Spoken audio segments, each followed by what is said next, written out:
यवत गावामध्ये आपल्या सर्वांचं असणारं श्रद्धास्थान नीलकंठेश्वर महादेव मंदिर आणि या मंदिरामध्ये 3-4 दिवसापूर्वी आपल्या अखंड हिंदुस्थानचं दैवत श्री राजा शिवछत्रपती यांच्या मूर्तीची विटंबना झाली आणि त्याचा निषेध म्हणून आज आपल्याकडं या हिंदू जन आक्रोश मोर्चाचं आयोजन, सभेचं आयोजन या ठिकाणी करण्यात आलेलं आहे। या सभेकरता मार्गदर्शन करण्याकरता मंचावरती विराजमान असणारे महाराष्ट्रामधील हिंदू धर्मरक्षक आमदार सन्मान्य गोपीचंदजी पडळकर साहेब, त्याचप्रमाणे मंचावरती उपस्थित असणाऱ्या स्वामी हेमंगीजी, रसिकाताई वडलूकर, आमच्या अहिल्यानगर च्या मठाच्या प्रमुख काजल गुरु व महाराष्ट्रामधील सर्व गोरक्षकांचं एक आदर्श व्यक्तिमत्व पंडित दादा मोडक, मंचावरती उपस्थित असणारे सर्वच स्वामी हेमंगीजीचे व काजल गुरूंचे सर्व त्यांचे सेवेकरी मंडळी, महाराष्ट्रातून आलेले सर्व त्यांचे उपस्थित असणारे सर्व वेगवेगळ्या जिल्ह्यात त्यांचे आले सर्व साधक मंडळी व या यवतमधील दौंड तालुक्यामधील किंवा आजूबाजूच्या परिसरामधून आलेला आमचा तमाम हिंदू बंधू भगिनी सर्वच मान्यवरांचं या ठिकाणी मी मनापासून तुमच्या या सभेमध्ये आपण स्वागत करतो। प्रथमतः मी या संपूर्ण घटनेचा, या संपूर्ण घटनाक्रमाचा निषेध देखील नोंदवतो। आज ही मोडक साहेब सभा होती, पण वेदना देखील तेवढ्याच आहे। सभा काय आपली काही चांगल्या कामाकरता होत नाही, याचा मनामध्ये फार मोठी खंत आहे आणि ती खंत अजून एवढी आहे की तुम्ही लोक ह्या प्रॉपर परिसरातील लोक शांत का, गप का, 3-3 दिवस 4-4 दिवस, याचा देखील फार मोठी खंत मनामध्ये। कोण कुठून आलं, इकडून नगरून आले, नाशिकहून आले, मुंबईहून आले, कसा का वाट कशा करता पाहायला होतो। ऍक्शनला रिॲक्शन ताबडतोब द्यायला पाहिजे। मला वाईट वाटतं ज्या दिवशी घटना घडली मला दुसऱ्या दिवशी कळालं। इथं PI साहेब आहेत का तुमचे? माझा त्यांना दुसऱ्या दिवशी पडळकर साहेब मी त्यांना फोन केला, PI साहेबांना दुसऱ्या दिवशी मी फोन केला, त्यांना म्हटलं हा काय झालं, त्यांनी घटनाक्रम मला सांगितलं। आरोपी ते म्हणजे आम्ही सापडतो। आता पोलिसांनी जर तुम्हाला सांगतो एखादी गोष्ट जर करायची ठरवली ना, तर तुम्हाला सांगतो की केल्याशिवाय राहत नसतं, पण कुठेतरी 3-3, 4-4, 5-5, 8-8 दिवस लावले की काय तुम्हाला सांगतो महाराष्ट्राच्या खाकी वर्दीला शोभत नाही।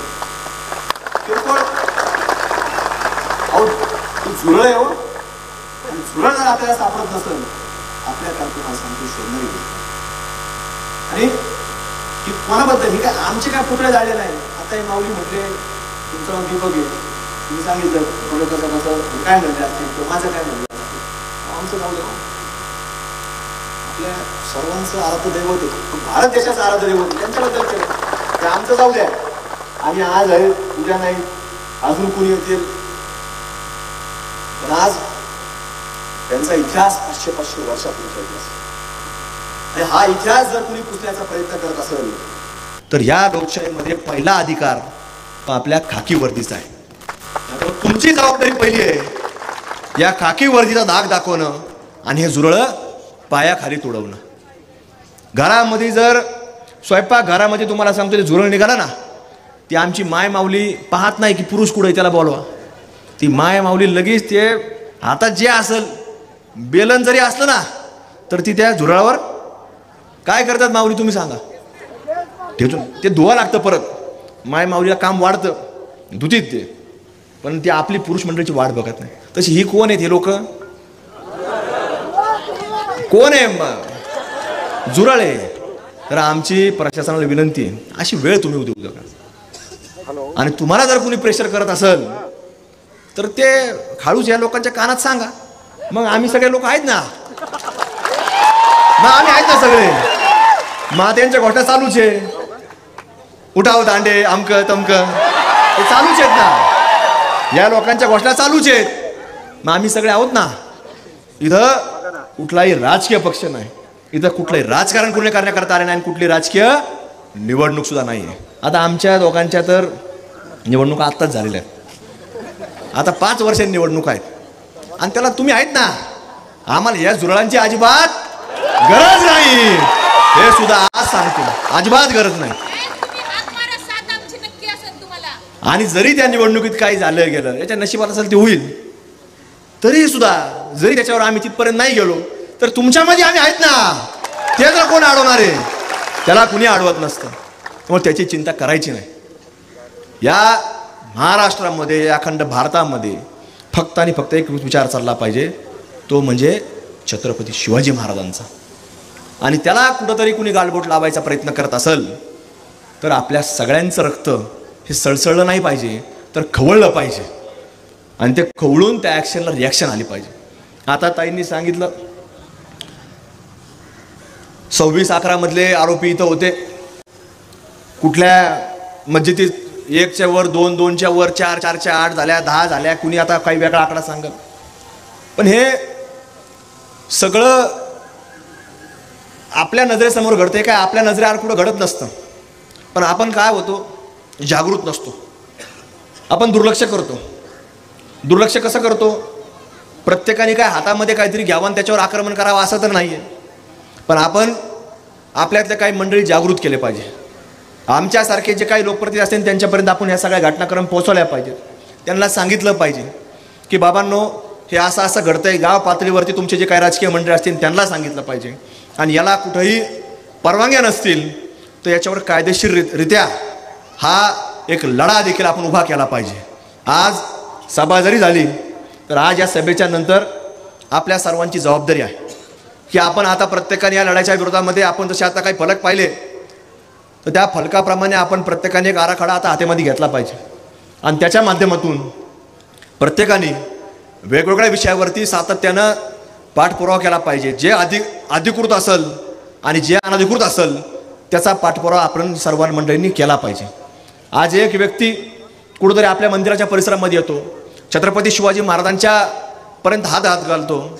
आज आपल्याला लक्षात आलं पाहिजे की आज तुम्ही आम्ही सगळेजण या ठिकाणी जमा झालो. आपल्या सर्वांच्या कोणाच्या डोक्यावरती भगवी टोपी आहे, कोणाच्या खांद्यावरती भगवी शाल आहे, तर कोणाच्या हातामध्ये आपला भगवा ध्वज आहे. तो कुणी निर्माण केला, तो छत्रपती शिवाजी महाराजांनी निर्माण केला. आणि आज आपण इथं सगळं हे घेऊन बसलोय ते कोणाच्या आशीर्वादाने, कोणाच्या विचाराने, आज ते छत्रपती शिवाजी महाराजांच्या विचाराने. आणि तो विचार ज्यावेळेला त्यांनी निर्माण केला तर त्यांचे सुपुत्र ज्यांना धर्मवीर म्हणून उपाधी दिली गेली ते धर्मवीर संभाजी राजांनी तो भगवा ध्वज शेवटच्या श्वासापर्यंत कुठेही खाली पडता कामा नये याची जबाबदारी घेतली. जरी डोळे काढले गेले, डोळ्यात डोळे घालून बघताना आले तरी ती मान धर्मवीर संभाजी राजांची शेवटपर्यंत ती ताठ मानाने उभी होती. हे कुणी शिकवलं, ह्या छत्रपती शिवाजी महाराजांनी.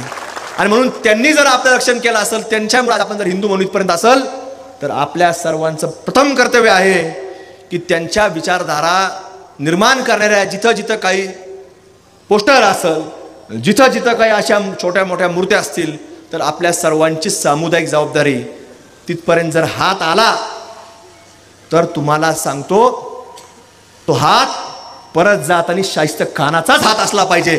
हे लक्षामध्ये प्रत्येकाने ठेवायचं. जर जसं छत्रपती शिवाजी महाराजांपर्यंत कोण चालत आलं, औरंगजेबाचं पिलावळ ती अफजलाच्या रूपाने आली. त्याचं काय केलं शिवाजी महाराजांनी, त्याचा कोताळा बाहेर काढला. मग ह्या विचारापर्यंत जर कुणी येत असेल तर त्याची जबाबदारी कोताळा काढण्याची ही तमाम आपल्या महाराष्ट्रामधील, देशामधील असणाऱ्या सर्व आमच्या हिंदू बांधवांची आहे. आणि म्हणून हे सगळं आपल्याचं सगळ्या लोकांचं एक कर्तव्य आहे. आणि म्हणे पुढे जात असताना, काम करत असताना, आज आम्ही अनेक ठिकाणी वेगळ्या कार्यक्रमाच्या निमित्ताने जातो, पण पडळकर साहेब आज इथं गावामध्ये आल्यानंतर जरी आज दिवस घटनाक्रम वेगळा असला, आनंदाचा दिवस नाही आहे, पण आनंद एक गोष्टीने वाटला की घरामध्ये धर्माचा विचार कोणी जर पेरवत असेल तर ती आमची माय भगिनी असती, माऊली असती घरातली. आणि आज सगळ्यात मोठ्या संख्येनं आमच्या माय माऊली या ठिकाणी आल्यात. त्याचा एक मनस्वी आनंद माझ्यासारख्या कार्यकर्त्याला या ठिकाणी.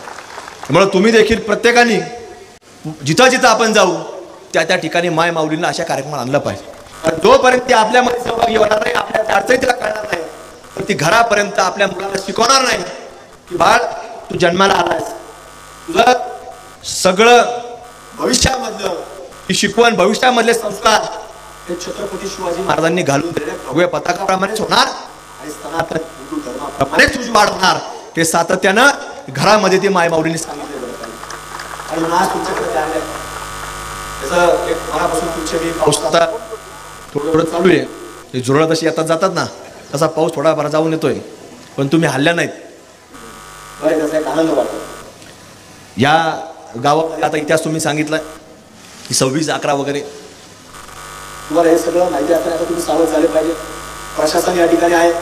प्रशासनाला आमची आज मागणी आहे की आज इथं जे जे काही सातत्याने माऊली सांगतात इथं ते वाढत चाललं. डुप्लिकेट रेशन कार्ड, डुप्लिकेट बाहेरचे लोक येतात, बाहेरून मतदान करतात. उदाहरण त्यांनी सांगितलं, सांगलीतून मतदान करतात, परदवून येतात. हे काय आपल्याकडेच घडतं असं नाही, ते महाराष्ट्राच्या बाहेर सुद्धा घडतं. आणि महाराष्ट्राच्या बाहेरचं घडणारं सगळ्यात मोठं उदाहरण जर पाहिजे असेल की जे लोक देशाच्या काश्मीरमध्ये राहतात पण त्यांचं मतदान तुम्हाला कुठं पाहायला मिळेल? कुठं पाहायला मिळेल? ते दाढी कुरवाळतो ना लोकसभेत, ते हैदराबादचा, इकडची लोक तिकडे मतदान करायला जातात. कुठं? हैदराबादमध्ये. म्हणजे आपण किती जागृत आहे हे आपण स्वतः पाहिजे. तर ते लोक करू शकतात हेचा तुम्ही विचार केला गेला पाहिजे. हे कशावर निवडून येतात? कारण इकडचे लोक, कारण मतदान वेगळ्या ठिकाणी वेगळ्या दिवशी असतं लोकसभेचं, तुम्हाला माहिती. महाराष्ट्रात 2-3 टप्पे असतात, पुढे वेगळ्या राज्यात 2-3 टप्पे असतात. निकाल एकाच वेळेला आपल्याला पाहायला मिळतो. म्हणजे काश्मीरचे लोक तुम्हाला सांगतो तिकडे जातात आणि 24 तास अगोदर मग सगळं मतदानाच्या अगोदर सगळं बंद होत असतं. पोलीस बिलीस सगळे ते यंत्रणा बंद करून टाकतात. काही काही यंत्रणा चालू राहतात पण काही काही बंद होतात. मग ते काय करतात, 8 दिवस अगोदरच तिथे जाऊन मुक्कामाला कुठं थांबणार. आणि आपल्याला कसं आपण विचारतो कोण भाऊ तू, तरी आपला गंध असला जरा आपला जरा हिंदूचा अवतार तरी आपण तर त्याला 1000 वेळा संशय घेऊ. पण ते मच्छरदाणीची टोपी आणि दाढी बघितली तर ते अजिबात विचारणार नाही, ते लगेच सांगणार आव आव आव आव. आणि आपण 4 वेळा विचारतो पाहुणे कुणालचे, याचे पण तुम्ही, त्याचे पण तुम्ही, 4 वेळा विचारतो. अरे त्याला सांगितलं पाहिजे पहिली मतदान कर पाहुणे. आणि मतदान कोणाला करायचं? काय घोषणा आहे आपली? हे आपण प्रत्येक पाहुण्याला सांगितलं पाहिजे. सभा होतील जातील पण भविष्य कशामध्ये, देश सुरक्षित कशामध्ये, राज्य सुरक्षित कशामध्ये आहे आणि आपलं यवत गाव सुरक्षित कशामध्ये, हे आपल्याला सांगण्याची आवश्यकता आहे. म्हणून हे आपण सगळ्यांनी, ही प्रक्रिया असते, या प्रक्रियेमध्ये आपल्याला सर्वात महत्त्वाचा भाग असेल तो लोकशाही. आणि लोकशाही ही अशा पद्धतीने चालते. मग ते लोक कुठून काश्मीरहून तिथपर्यंत जातात आणि आपण इथलच्या इथं गावातले माणसं जागृत होत नाही. आपले लोक लगेच सांगतात नाही तो माझा पाहुणा आहे, तो माझा आमका आहे. हे कुठलाही राजकीय व्यासपीठ नाही आहे. पण तुम्हाला एकच सांगतो की ज्या ज्या वेळेला धर्माचा विषय येईल, भगव्याचा विषय येईल, राजेंचा विषय होईल तर सगळे पक्ष बाजूला ठेवायचे आणि त्या भगव्या ध्वजाखाली आपल्या सर्वांची जबाबदारी की एक होण्याचं काम आपण करायचं. आणि ते तुम्ही आज आपल्या गावामध्ये तुम्ही केलेलं आहे. म्हणून आपण सर्वांनी अशा कामांना हातभार लावला पाहिजे. अडचणी वेगवेगळ्या असतात, आपल्या मंदिरांचा जीर्णोद्धार केला पाहिजे. जसं अहिल्यादेवी होळकरांनी या संपूर्ण भारतभरामध्ये या मुघलांच्या नंतर जसे त्यांनी मंदिरांची तोडफोड केली तर अहिल्यादेवींनी या देशभरामध्ये अनेक मंदिरांचा जीर्णोद्धार करण्याचं काम त्यांनी हाती घेतलं. आणि म्हणून आपल्या देखील गावामध्ये तितक्याच झपाट्याने मंदिरं प्रत्येक परिसरामध्ये निर्माण झाली पाहिजे. दर आठवड्याला सोमवारचे आपली महादेवाची असन, गुरुवारची दत्ताची असल, शनिवारची मारुतीची असल, रविवारी कुठंतरी आपल्याला खंडोबाची असेल, ह्या सगळ्या आरत्यांचं आपल्या गाव पातळीवरती नियोजन आपण केलं पाहिजे. आणि म्हणून हा कायदा जर समोरच्याला एक येता आपल्याला तोच कायदा आपण प्रत्येकाने लावून घेतला पाहिजे. म्हणून आपल्या सर्वांना विनंती आहे की आजचा हा कार्यक्रम झाल्यानंतर जे जे काही अनधिकृत असेल तर त्याचा पाठपुरावा आपली काय 4-2 जणांची टीम करा. त्याला काय रोज आपल्याला ती काय रोज 100-200 लोक नाही जमा करायची, पण कायदेशीररित्या प्रत्येक प्रशासन मागितला, तहसीलदारापासून ग्रामपंचायतपासून प्रांतापर्यंत तर पोलीस स्टेशनपर्यंत आपण प्रत्येकाने तुम्हाला सांगतो की आपण त्याच्या बाबतीमधली एक अर्ज जे आपण सातत्याने दिला पाहिजे, त्याचा पाठपुरावा केला पाहिजे. त्याच्याशिवाय हे लोक शांत बसणार नाही. आज कुठेतरी वेगळ्या बाजूच्या आपल्या लोकांना गोरक्षकांमध्ये देखील वेगवेगळ्या प्रकारचे, कुठं जर गाया पकडायला गेलं, कोणाची चौकशी करायला गेलं तर वेगवेगळ्या प्रकारचे गुन्हे देखील सातत्याने होत आहेत. हे महाराष्ट्रामध्ये आम्हाला अनेक ठिकाणून पुण्यात आम्हाला ऐकायला मिळतं. याच्या बाबतीत देखील कसं केलं पाहिजे, काय केलं पाहिजे, कायदेशीर मार्गाने हे आपण प्रत्येकाने केलं पाहिजे. आणि म्हणून त्या बाबतीतल्या कुठेही काम करत असताना आपले बंधू भगिनी हे कुठेही अडचणीत येता कामा नये याची देखील प्रत्येकाने ही जबाबदारी आपण घेणं आणि त्याच्यावरती देखील काम करण्याची आवश्यकता आहे. पूर्वी आता तुमच्या टायमाला तुम्ही ज्यावेळेला काम करायचे त्यावेळेला फार काय हे कॅमेरे वगैरे नव्हते, त्यामुळे तुम्ही काय काम केलं हे काय कोणाला कळत नव्हतं. पण आज जे काम नाही केलं त्यासुद्धा हे आरोपी करून टाकतात, अशी परिस्थिती. आणि तिसरेच चौथेच माणसं पुरस्कार घ्यायला कुठेतरी जात असताना पाहायला मिळतं. त्यामुळं आपण आपल्या धर्माचं रक्षण करत असताना काही गोष्टींमध्ये कुठं आपल्याला कुणी गवणार नाही याची देखील खबरदारी आपण प्रत्येकाने घेतली गेली पाहिजे. कारण हे काही लोक आता वेगळ्या लोकांना हाताशी धरतात आणि त्यांच्या माध्यमातून वेगळ्या देखील केसेस ह्या गोरक्षकांच्या बाबतीमध्ये दाखल व्हायला पाहायला मिळतात. त्याच्यामध्ये आमचं काम सुरू आहे. त्याच्यात देखील गोरक्षकांना कसं संरक्षण देता येईल, गोरक्षकांच्या पाठीमागं चांगल्या मोठ्या पद्धतीने कसं निर्माण करता येईल हे आम्ही सगळं करतोय. आणि महाराष्ट्रामध्ये तुम्हाला सांगतो जे कायदा मानत नाही ते फक्त झुरळ आहेत. कारण की महामानव विश्वरत्न डॉक्टर बाबासाहेब आंबेडकरांनी भारत देशाला संविधान दिलं आणि या संविधानामध्ये सगळ्यात मोठा अधिकार कोणाला दिला असेल तर त्या लोकसभेवर जाणाऱ्या लोकांना कायदा बनवण्याचा अधिकार दिला, कायदा दुरुस्त करण्याचा अधिकार दिला. आणि महाराष्ट्रामध्ये जे विधानसभेमध्ये जातील तो महाराष्ट्राचा कायदा काय कसा असला पाहिजे, त्याचं कायद्याचं धोरण कसं असलं पाहिजे हे सगळं महाराष्ट्राच्या त्या संपूर्ण सभागृहाला दिलं आहे. आणि ह्या सभागृहामध्ये ज्यावेळेला डॉक्टर बाबासाहेब आंबेडकरांच्या संविधानाप्रमाणे जर हे निर्णय होत असतील, जसं गो हत्याचा कायदा झाला त्याच्या विरोधामध्ये जर कोणी गो हत्या करत असेल त्याच्यावर कारवाई करण्याचे अधिकार हे दिलेले आहे. गोवंशाचा कायदा तयार झाला, गोवंश हत्या कोणी करत असेल तर याच्या बाबतीतला कायदा दिला. आणि ह्याच्या बाबतीत हे कायदे होऊन सुद्धा तुम्हाला सांगतो कुठंही याच्यामध्ये आपल्याला हे थांबलेलं पाहायला मिळत नाही. आणि त्यामुळे आम्ही मागच्या मार्चच्या अधिवेशनामध्ये मागणी केली राज्य सरकारकडं की हे वारंवार गुन्हे घडणारे जे लोक आहेत, गुन्हे करणारे लोक आहेत, यांच्यावरती साधी कारवाई होती आणि ते तास 2 तासामध्ये आपल्या गोरक्षकांसमोर येतात किंवा सोशल मीडियावरती पोस्ट टाकतात, हम आ गए, हम अभी क्या करोगे. तर ह्या सगळ्या ज्यावेळेला भावना आमच्यापर्यंत आल्या आम्ही राज्य सरकारपर्यंत मांडल्या आणि त्याच्यावरती राज्याचे मुख्यमंत्री गृहमंत्री फडणवीस साहेबांनी लगेच सांगितलं, आम्ही मागणी केली ती की याच्यावरती तुम्ही मकोकासारखी कारवाईची घोषणा करा. आणि ताबडतोब त्यांनी ती घोषणा केली, आम्ही मकोका लावू. त्याच्यावर देखील आता आपलं काम सुरू आहे, त्याचा पाठपुरावा सुरू आहे.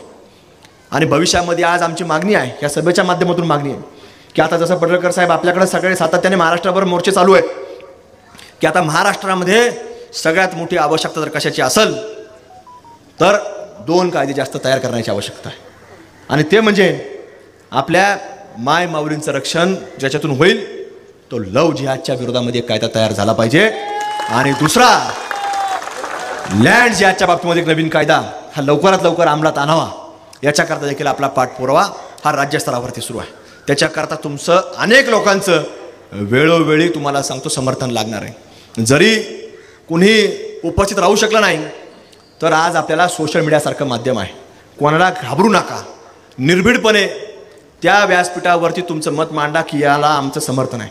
कारण तिथून तुम्हाला सांगतो त्यांनी मध्यंतरी फार मोठ्या प्रमाणामध्ये याला एक मोहीम राबवली, या सगळ्या गोष्टीला त्यांनी दिलेल्या सह्या घेतल्या, गल्लोगल्ली सह्या घेतल्या, कितीतरी कोटी सह्या झाल्या, कोटीवर गेलेत, कोटीवर. आणि आपल्या अजून तुम्हाला सांगतो जागरूकता देखील व्हायला तयार नाही. हे जागृत व्हा, शेजारचे पाजारचे लोक जागृत करा. आणि ही जागरूकता जर होत नसेल त्याला हैदराबादला न्या, त्या मच्छरदाणे दाखवा, त्या दाड्या दाखवा, जागरूकता करावं लागेल. आता त्याला वेगवेगळे माध्यम वापरा की ज्याने आपले लोक जागृत होतील. आणि जरी तरी जागृत नाही झाला हरकत नाही, पण दादांना माझी त्याला विनंती, तू नाही झाला हरकत नाही, पण आमच्यासारखे जे काम करते त्याला तरी अडू नको, ही तरी माझी त्याला विनंती राहील. नाही तर आपल्यालाच सांगतात असं करू नका ते अमकं होईल, तसं करू नका तमकं होईल. अरे आता येड्यांनो पार छत्रपती शिवाजी महाराजांच्या तिथपर्यंत हात जायला लागले यांचे. आणि आता कशाचा विचार करायचा? राजकारणाचा कशाचा विचार करायचा? समतेचा कशाचा विचार करायचा? काय आपण विचार कशाचा करायचा? त्याने आपल्या घरापर्यंत यायचा, आपल्या घरातल्या पुरी घेऊन जायचा. तुमच्याकडे सुद्धा 4-2 प्रकार तुम्ही सांगितले की त्या मुलीला 2 अपत्य झाल्यानंतर, आता ते काय नाव घेत नाही मी, ते मला ते नाव सांगितलं त्यांनी, आपण कुठल्याही प्रकारे आपल्या एखाद्या भगिनीचा काही अपमान होईल असं नाव घ्यायचं नाही. आणि काय प्रकार इथंच चालू आहे असं नाही आहे. हे तुमच्या तालुक्यापासून महाराष्ट्रापासून तर देशभरामध्ये अशा प्रकार घडतात. याला एकच उपाय आहे की आपल्यामध्ये जागरूकता ठेवणे. कुणी जर त्या मार्गाला जात असेल ती जबाबदारी जागृती आपल्या सर्वांची. तरच या देशातल्या प्रत्येक बांधवाचं जसं स्वप्न होतं, पडळकर साहेब आपल्या सगळ्यांचं स्वप्न होतं की ह्या भारत भूमीमध्ये अयोध्यामध्ये प्रभू रामचंद्राचं मंदिर उभं राहिलं पाहिजे, ते राहिलं. आणि उद्याचं जे आपलं प्रत्येकाचं स्वप्न आहे की या जगाच्या नकाशावरती आपला भारत देश उभा राहिला पाहिजे. आणि तो म्हटला पाहिजे की हा भारत देश हिंदू राष्ट्र आहे. हे होऊसपर्यंत आपल्या सर्वांना काम करण्याची आवश्यकता आहे. आणि त्यामुळं असे कार्यक्रम, असे विचार हे आपल्याला प्रत्येकाला, प्रत्येकाच्या मनापर्यंत, हृदयापर्यंत हे घेऊन जाण्याचं काम आपल्या प्रत्येक व्यक्तीला करायचं. आणि म्हणून आज हा जी घटनाक्रम आहे, मी आता अधिकचा वेळ घेत नाही, पण इथल्या प्रशासनाला आमची विनंती आहे की आपण सर्वांनी आज सांगितलं की आरोपी अटक केला. आता कुणी पाहिला नाही कोणता आहे, त्याचं नाव काय तुम्ही डिक्लेअर केलं नाही, हे कोणता आहे, यांनीच केलं का नाही तेही तुम्ही डिक्लेअर केलेलं नाही. त्यामुळं याची वस्तुस्थिती कुठल्याही प्रकारची कोणाची दिशाभूल न करता हे तुम्ही संपूर्ण बाबी या येवत नाही तर महाराष्ट्राच्या जनतेला हे तुम्ही कळवलं पाहिजे की काय घटनाक्रम होता, काय झाला, कशा प्रकारे झाला. नाहीतर हेच तुम्ही सांगता की पडळकर आले, जगताप आले आणि ते आमकं बोलले आणि फलानं बोलले. अरे पण ते बोलले आम्ही काय मूर्ख बिर्ख आहेत काय? हां, हे कशा करता आलो? छत्रपती शिवाजी महाराजांच्याबद्दल कोणी जर असं करत असेल तर त्याला वेळोवेळी जर आम्हाला जरी त्याची व्यक्तिशः किंमत मोजावी लागली तर हरकत नाही. पण आम्ही कुठंही थांबणार नाही, मागं पाहणार नाही. फक्त आणि फक्त या महाराष्ट्राचा, भारताचा आदर्श छत्रपती शिवाजी महाराज यांना कुठंही, यांच्या प्रतिमा, यांचा विचार आणि यांनी निर्माण केलेले भगवी पताका याला कुठंही धक्का आम्ही लागू देणार नाही. त्यामुळे आज आमची प्रशासनाला मागणी आहे की हे तुम्ही याच्या पायबंद घाला. हे संपूर्ण जी काही जिहादी पिलवळ जी सातत्याने, ताईंनी सांगितलं रस्त्याच्या अलीकडून एक मंदिर आहे, पलीकडून आहे, ही पिलावळ खालून सगळीकडे लागायला लागली आता. त्यामुळे आता ही बंद करायचं काम हे प्रशासन जर योग्य प्रकारे जर आपले सहकार्य करत नसेल तर आपण सर्वजण रस्त्यावर या. आपण सर्वजणांनी त्याच्यामध्ये वेळ काढा आणि सातत्याने ह्या सगळ्या लोकांच्या विरोधामध्ये आपली भूमिका आपण मांडण्याचं काम हे आपण त्या पद्धतीने करण्याचा प्रयत्न निश्चित रूपाने या महाराष्ट्रामध्ये केला जाईल. त्यामुळे अधिकचा वेळ घेत नाही, पण तुम्ही सगळे लोक इथून जात असताना माझी एक कळकळीची विनंती आहे की इथून जात असताना याबद्दलच्या भावना या सरकारपर्यंत, या प्रशासनाचे बसणारे वरिष्ठ अधिकारी जे मुंबई पातळीवर बसतात इथपर्यंत आवाज जाण्याकरता फक्त आणि फक्त या सोशल मीडियाच्या माध्यमातून तुम्ही आपल्या भावना इथून जात असताना प्रत्येक या ठिकाणी असताना आमची हिंदू बंधू भगिनी जेवढे असतील त्यांनी जात असताना फक्त मोबाईलचा वापर तेवढ्या कामाकरता करावा, ही एक आपल्याला नम्रतेची कळकळीची विनंती करतो आणि आपल्या सर्वांची रजा घेतो. धन्यवाद. जय हिंद.